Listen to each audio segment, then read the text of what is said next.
Hello po, welcome po sa Buhay Caretaker dito sa Ibiza, sa Espanya.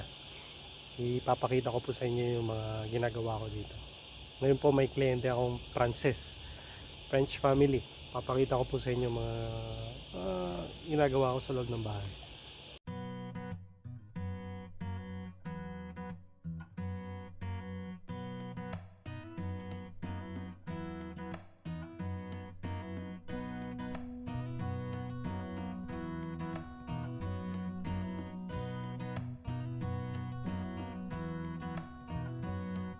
Sing me to sleep, it's a song when you speak on the telephone.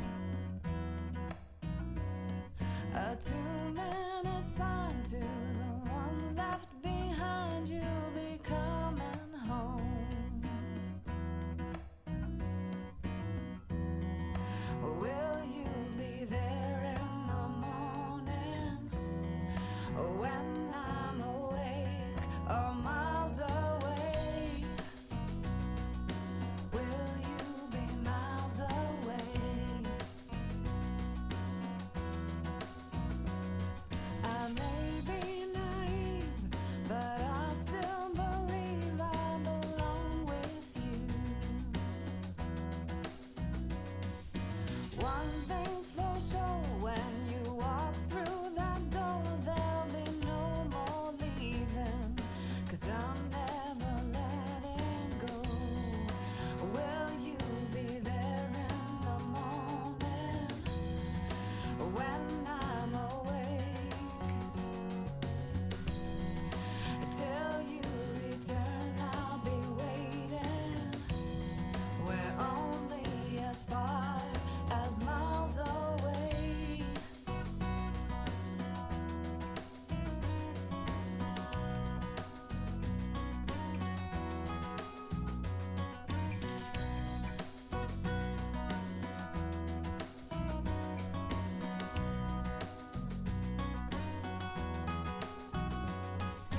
Friends say I'm crazy, waiting for you, that I'm wasting my time on a dream overdue. But I know that you will be there in the morning. You're only as far as miles away. You're only miles away. Yeah, yeah. You're only miles away. Yeah, yeah, yeah.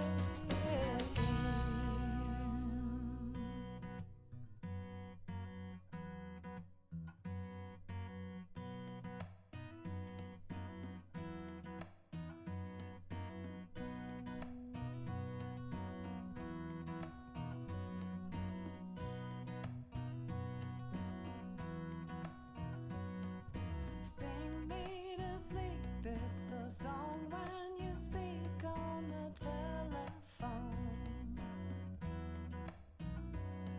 A 2-minute sign to the one left behind, you'll be coming home. Dito nyo makikita po yung ginawa kong crocodile. Yan. When I'm awake or Isang French family po itong nagrenta ngayon ng villa. miles away. Ginawa ko yung anak nila ng mga animal towers. Kasi last day na nila ngayon. Bukas mag-check pa po sila. Saka ito po yung nasa yung daga. One thing's for sure, Sa rat. through that door there'll be no more Rat po yan. 'cause I'm never letting go. Gustong gusto kasi nung bata yung mga ginagawa kong tao. Kaya pagka yung kliyente ko na-appreciate yung ginagawa ko, naisipagan ako magawa. Pero pagka medyo hindi rin na yung kliyente, tinatamad din ako magagawa ng mga ganito. So, appreciated naman nila yung ginagawa ko.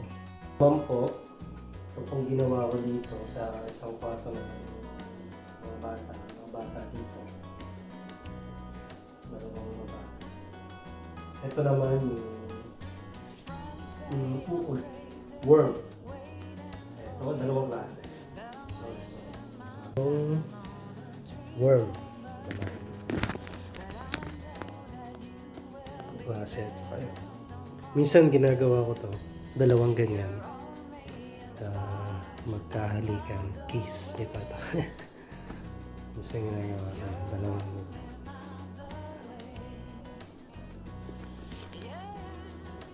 Ayan, sinisipagan tayo magawa-gawa ngayon ng mga ganito. Dahil medyo mabait naman yung mga kliyente ko ngayon. Hindi sila makalat, kaya may time tayo maggawa-gawa ng ganito. Tsaka na-appreciate nga nila. Tuwang-tuwa ka rin kasi sila mga bata. Kaya medyo nasisipagan din ako gumawa. Hindi ko palagi ginagawa to. Pagka trip ko lang yung kliyente.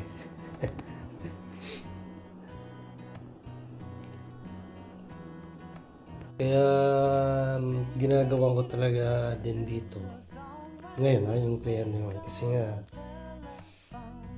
yung bata tuwang-tuwa. Nung ano ko siyang ginawa ng dog. Kinarga niya pa talaga hanggang sa pool. So, natuwa ako doon. Sabi ko, gawa ko nga ito pala. Nakatuwa kasi yung mga bata na simpleng bagay itong tuwa na sila. Saka alam mo yung pagkatuwa nila ay genuine. So ayan, ginawa ko siya ng ganyan. Marami na akong ginawa sa kanya. 2 linggo sila dito, halos araw-araw ko sila ginawa ng iba't ibang animal tawag. Yung iba kasi hindi ko na video.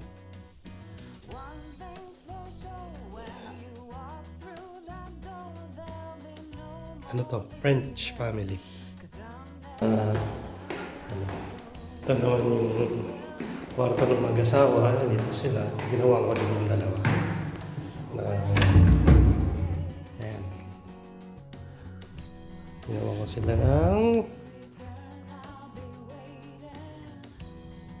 heart-shaped na swan. Ayan. Or duck. Gamitin nyo na lang imagination nyo. Ayan. Ito, mga ano to, ginamit ko yung gumamela dyan sa baba. Mukha ako. Hindi siya ano yung rose neck. Gumamela yan. Ayan, simple lang. Kasi nga last day na nila ngayon, last night, bukas. Ngayon, nasa labas sila, nag-swimming sa dagat. Saka yun nga, hindi sila makalat, so may time tayo maggaganito. Ayan. Medyo makalat yung ano nila. Mga damit nila. Ayan.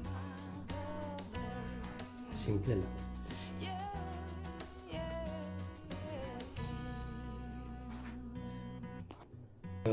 Linisin ng mga CR, ayan.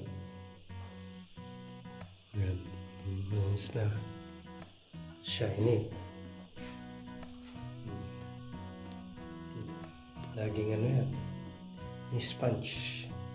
Para shiny lagi yung lababo. So yan yung overseas Filipino father provider. Good luck sa pagiging ama.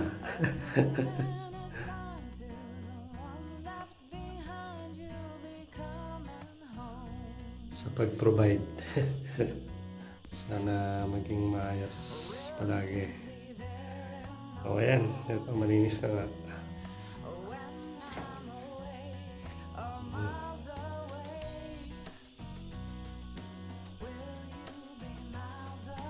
Yung sala. Nalinis ko na rin yan. Okay na. Ito naman yung view. Mediterranean Sea. Diyan. Ang ganda po ng ano dyan, sunset. Ayan. Yung swimming pool.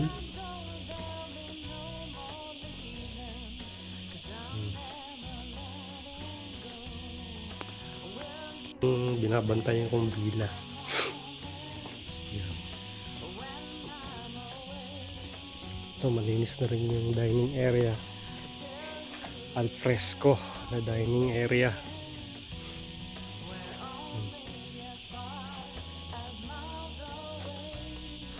Ganito pala magandang dining area sa labas. Ito naman sila minsan nagtatambay. Malinis ko na rin to. Dapat dikit-dikit to eh. Magkakadikit dapat yan. So hindi ko na yan. Kasi gusto nila ganyan. Isang ano yan, L shape. Tapos, yun, yung view. Sunset. Yan, mamaya. Ang sunset pala dito is around 9 p.m. pa. Eh, ngayon, alas 7 na ngayon. Yung araw, nandiyan pa lang, oh. Ayan pa lang. So, doon yan magsa-sunset mamayang 9 pa. 9 p.m.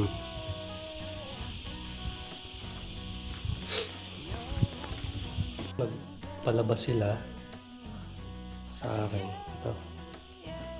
Bali yan na yan. May extrang bayad yan pag ako naglaba. Iba na yung bayad niyan. May bukod sa paglilinis, merong bayad. Pag nagpalabas sila, may extrang bayad. May pag nagpaluto, 15 euro per hour. Pag nagpatulong sila magluto or mag-ihaw, may extra charge. Pamalansya, may bayad din yun. Pagpaplansya sila. So ito, parang sideline mo na rin to. Bukod sa isahod ka na, may side lang ka pa kapag ka may kliyente. Malansya ka, paglaba mo sila.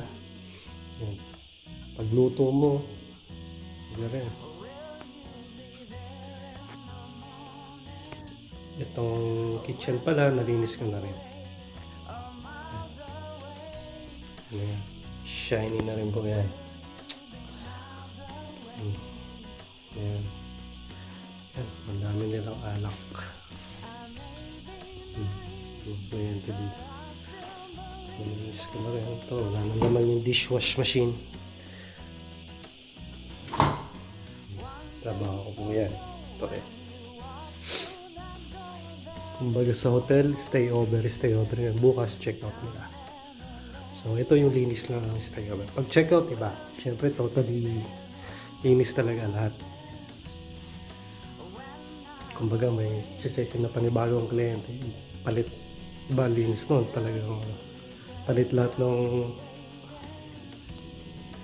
linen. Saka totally ito, wala yung mga yan. Linis talaga dapat. Baba, may kwarto pa kasi dito sa baba. Tingnan natin yung ginawa ko pang isa. Na ano.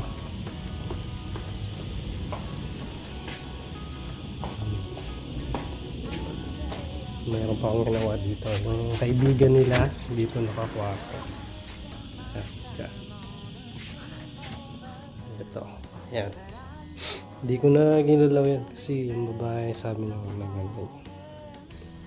damit. Dito lang kasi siya natutulog lagi. So hindi niya inigaan yan. Dito lang. So eto, dito ko na lang siya ginawa. Kasi tatanggalin niya naman. Konti lang nilagay kong flowers kasi para hindi makalat. Dapat tinanggal na masaglit lang. Tsaka pag naglagay pala ng ganito, mga flower na yan, check nyo kung may langgam kasi minsan may mga langgam, tatanggalin nyo. Yan.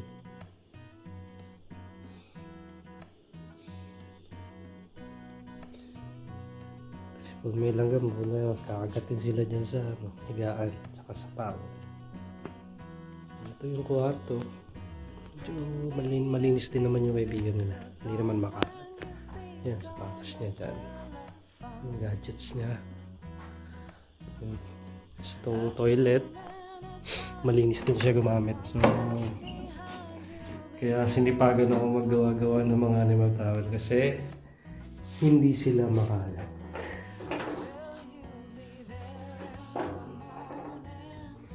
Hindi sila makalat. So, ayan. Malinis po yan.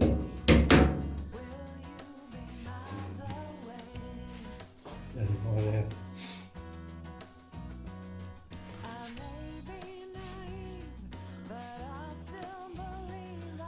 Dito, ito.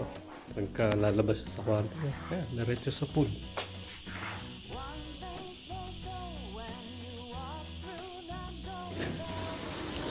Sara na natin. Ayan, ito nga yung view. Sa pool, diretso.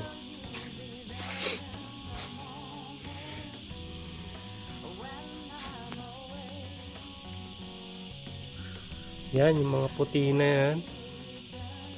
Yung sunbed na yan. Na may cushion. Lalabang ko yan, yung cover niyan. Bukas. Or mamayang gabi. Tatanggalin yan. Iiwan na nila to. Yan. Ipapamigay ko lang din yan sa mga katrabaho ko doon sa kabilang bahay yung kina Kuya Arsenio sa Ate Yunis. Ano. Dati nung nasa Jordan ako, inaano ko to, ina-package ko. Marami rin kasi sa hotel dati. Pinagtrabaho ko hotel sa Jordan. Dahil naiwan ganyan, yun, nalagay ko sa ano, parang protector sa balikbayan box sa mga gilid para sa mga mabasagin o chocolates. Maganda siyang palagay sa gilid-gilid. May nabox na yun. Padala ko sa mga anak ko.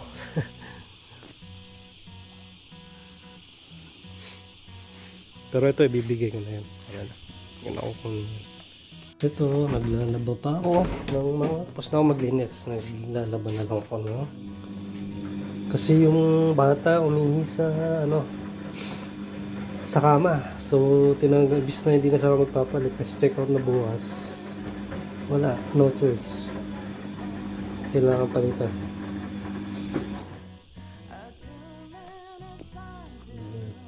Antay ko na lang yan. Sasampan. Tapos na ako. Ito yung dryer. Katapos, ito naman yung nagsisegregate ako ng basura. Itong may takip dito ko nilalagay yung mga food waste. May amoy. Ayan. Tapos, segregation tayo ng basura syempre. Ayan. Karton. Plastic bottle. Naman, bote. Ayan.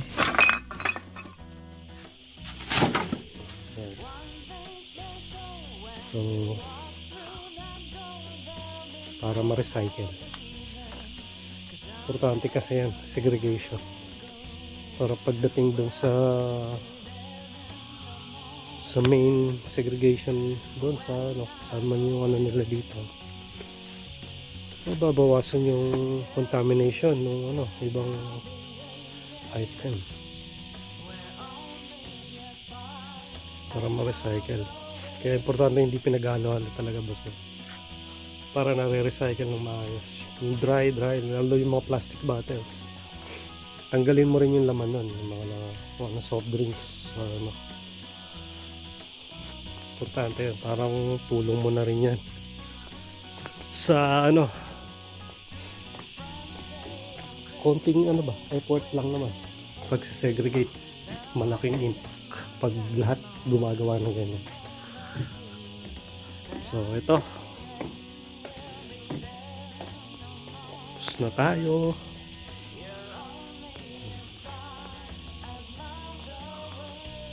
Against the light ng araw kasi.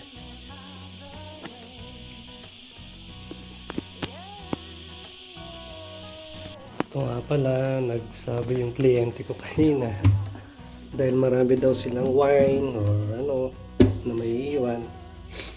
ibabox daw nila ako ng separate para sa akin.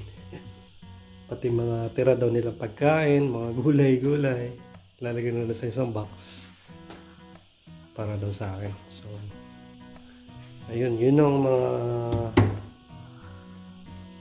kagandahan sa ganito na ano. Bukod sa may tip na, may sahod ka na, meron pang nag-check out sila, may mga naiiwan na ganyan. Pagkain o ano man, fruits, kung ano maiwan nila dyan sa'yo na yun. Yun naman sabi ng boss ko. Yung alak pala, sa boss ko yan. Wala, may kainan din dito. Ayan. Sa likod. Ayan. Nalinis ko na yun. Madali lalinis yun. Buhusan mo lang ng tubig yan. Tapos gamitan mo ng squeegee. Okay na. Ito pala, dito naman po ako nagsasampay ng mga bed sheets. Para yan, dito. For air drying. Hindi na ako, ano kasi, pagka i-dryer mo kasi sa machine, mahirap siya, no, planchahin. Pag air dry na, yun, madali siyang planchahin. Kasi ako rin po nagpa-plancha ng mga linen. So, lahat talaga trabaho akin, lahat dito. Sa bila na to. Yun po yung bahay. Ito, may mga alaga din pala akong pusa dito. Ito, pusa to ng boss ko. Ako nagpapakain yan. 4 to eh. Piki. Picasso, makanan yan. Ayan, yan. Ayan, tubig. Ito naman yung pakainan nila. Ito yung dry food. Dito yung nakalagay. Meron din yan, mga dila-dilata. Ayan. Ang dami yan. Mamaya pa kayo yan. Wala pa yung 3 eh. Araw-araw yan. Picasso!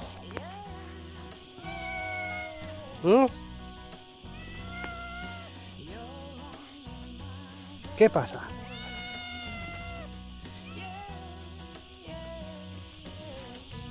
Yan. Main gate.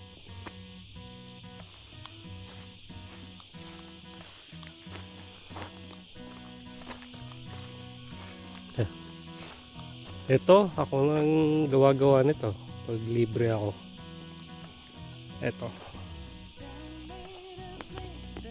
Ito ako nang gumagawa-gawa niya. Pagka ako may ano lang, libreng oras, yung walang ano, wala nang gagawin, wala masyadong ginagawa. Ganyan. Hindi yung bigla, unti-unti. Akin din kasi yung mag-garden. Wala namang garden. Ganyan lang. Ito yung entrada ng bahay. So ito pating driveway na to. Pinoblower. May blower kami na machine. Para mabilis.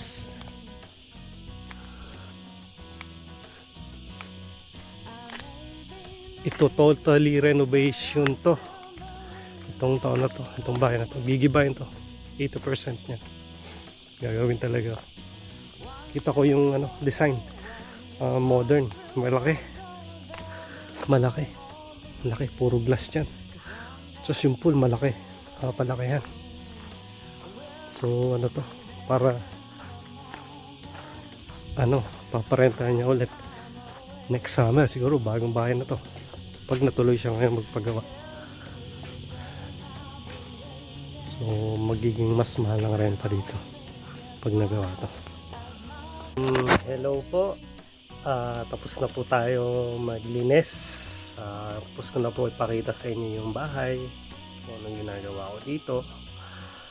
So maraming salamat po sa pagsuporta sa pamilya ko na laging nanonood dito.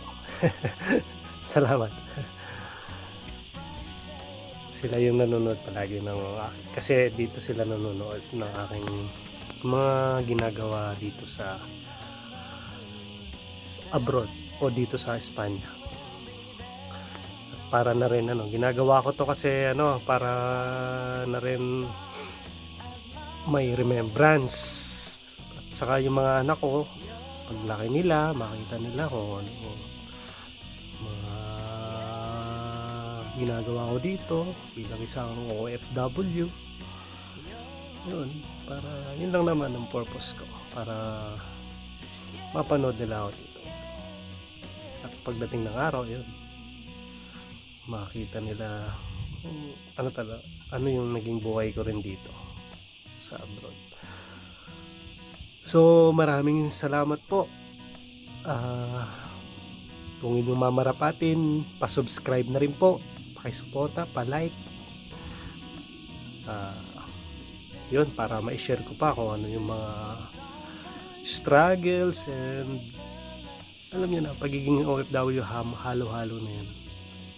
Kung anong nandito po ako sa Espanya para maghanap ng magandang pagkakakitaan, para na rin magkaroon ng magandang kinabukasan or magkaroon ng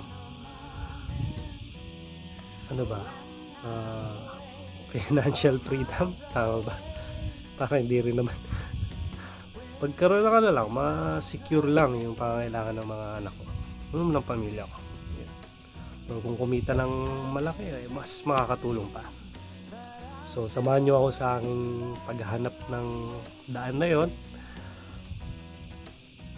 patungo dun sa pangarap, mga pangarap. Simple lang naman ang pangarap, yung mabigyan ng maayos na buhay ang aking pamilya at makatulong pa sa sarili kong pamilya, sa mga kapatid ko, kung sino man, o kung mas may kakayanan pa ako sa mga ibang kamag-anak. Mas maganda rin, makakatulong tayo. Yun lang naman po, pa-subscribe, pa-like para may pakita ko sa inyo yung mga buhay-buhay ko dito bilang isang caretaker, bilang isang OFW dito sa Espanya or dito mismo sa Ibiza. Dito po ako sa Ibiza. So hindi ko po alam kung saan naman ako dadalhin ng aking mga paa, kung saan naman ako, samahan nyo ako sa aking paglalakbay dito sa Europa. Maraming salamat. Paalam, pa-subscribe po and pa-like na rin. Salamat sa panonood. Yun lang. Ciao. Ito pala guys yung tip ko ngayong itong French family ko na kliyente. Binigyan akong 220. May butal pa na 20. Nag-check out na sila kanina. So may kita tayo for 2 weeks to na tip. So yun ang maganda dito sa Ibiza pag summer. May extra income ka. Kaya magpasalamat tayo sa taas. Ito na yung pinakamalaking tip ko dito sa ngayon dito sa bila na to. Mas malaki yung kinikita nung kabilang bila, yung nagbabantay doon sina ate at si kuya. Nung nakaraan tig 500 sila. Ano yan, 2 weeks din yata yan. 2 weeks din yung kliyente nila nag-stay doon. Tapos binigyan sila tig 500. Pero may may kasamang extra service na yan na nagpapa-plancha yung kliyente. Nagpalaba din yata kay ate. Saka tumutulong din siya sa pag-prepare ng pagkain. Yun lang. Tapos binigyan na sila tig 500. Kasi kuya naman nag-drive siya minsan. Nag-drive niya. Kaya nabigyan sila ng ganun kalaking halaga. Kasi may bayad, may extra bayad din kasi yung pag-drive, Pag pagtulong-tulong mo sa bahay, sa pagluluto. Kasi ang trabaho lang namin dito maglinis lang, yun lang. Pero pag ang kliyente nagpalaba, ano na yan, extra charge na yan. 15 euro per hour na yan. Itong binigay naman sa akin na tip, ano to,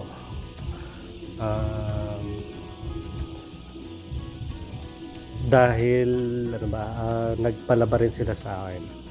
So, may kasama na doon yung pagpapalaba nila. Pero hindi araw-araw yun. Sasala ko lang naman sa machine eh. Sa washing. Yun lang. Tapos tutubing ko, iabot ko sa kanila, ito dryer. Yun lang.